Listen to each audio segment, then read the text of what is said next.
Rajendranagar police station పరిధిలో అత్యంత దారుణమైన ఘటన జరిగింది.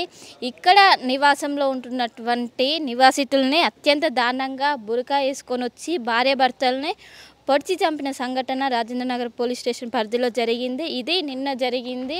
వెంటనే పోలీసులకు సమాచారం అందించారు స్థానికులు. ఇక్కడికి వచ్చి వెంటనే దానిపైన ఆరా తీశారు. సో అందరూ ఒక్కసారిగా ఉలికిపడ్డారు ఈ ఘటన జరగటంతో. ఈ ఘటనలో షేక్ అబ్దుల్లా అదేవిధంగా రిజ్వానల్ని హత్య చేసినట్టు పోలీసులు ఇప్పటికే చెప్పారు. హత్య చేసిన వాళ్ళందరూ కూడా దోపిడీ దొంగలుగా ప్రాథమికంగా నిర్ధారించారు. ఎందుకంటే వాళ్ళు బెడ్రూమ్లోకి వెళ్ళి లోపల మనీ కావచ్చు అన్నిటిని చెక్ చేశారు. వేటిని కూడా తీసుకోకుండా లోపల ఉన్నటువంటి డాక్యుమెంట్స్ని తీసుకున్నారు. వాటికి చాలా విలువైనటువంటి డాక్యుమెంట్స్ని వాళ్ళు తీసుకొని వెళ్ళినట్టు కూడా చెప్తున్నారు. కింద వాళ్ళు ఫిజియోథెరపీ చేసేందుకు వచ్చినామంటూ కూడా కింద సెక్యూరిటీ వాళ్ళకి చెప్పి అనంతరం ఐదో ఫ్లోర్లో వాళ్ళు నివసిస్తుంటారు. వాళ్ళు ఇప్పటికే రిటైర్డ్ అయ్యారు.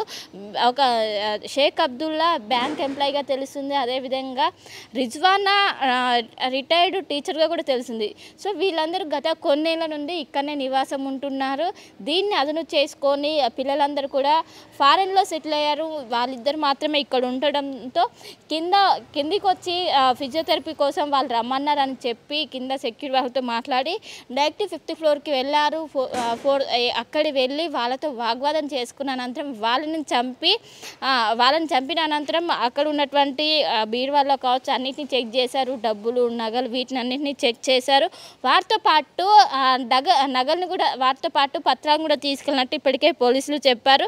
సో వాళ్ళందరూ కూడా వృద్ధ దంపతులు అయినప్పటికీ అత్యంత దారుణంగా చేయడంతో అందరూ కూడా ఒక్కసారిగా భయాందోళనకు గురయ్యారు.